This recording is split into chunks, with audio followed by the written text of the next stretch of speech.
Le président américain doit entamer des discussions avec le Premier ministre canadien démissionnaire Justin Trudeau.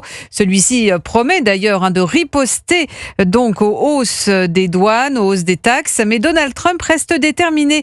Ces pays vont subir une augmentation des taxes de 25%. On écoute le président américain. Non, absolument pas. Pas maintenant. C'est une période économique particulière.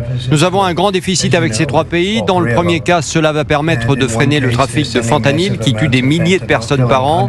Dans les deux autres cas, nous avons un gros déficit. Ils nous ont traités injustement.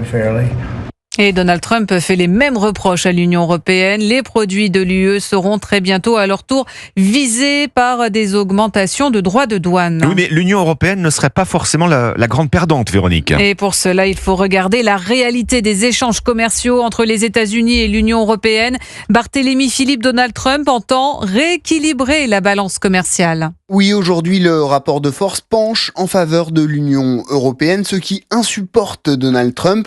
Mais c'est surtout vrai en ce qui concerne les biens. Les consommateurs américains aiment les voitures allemandes et les vins français. En 2023, l'UE a exporté 504 milliards d'euros de biens vers les États-Unis et importé 347 milliards d'euros de biens américains, soit un excédent de 157 milliards d'euros. A contrario, la balance des services d'hôtellerie, de télécommunications ou de transport penche en faveur des États-Unis avec un excédent de 109 milliards d'euros en 2023. Ce décalage tient en grande partie à la présence des sièges européens d'Apple, Google ou Meta en Irlande, d'où ils envoient royalties et droits de licence vers leur maison mère américaine. Au global, les États-Unis affichent donc un léger déficit commercial par rapport à l'UE de l'ordre de 50 milliards d'euros en 2023. Barthélémy Philippe pour Europe 1.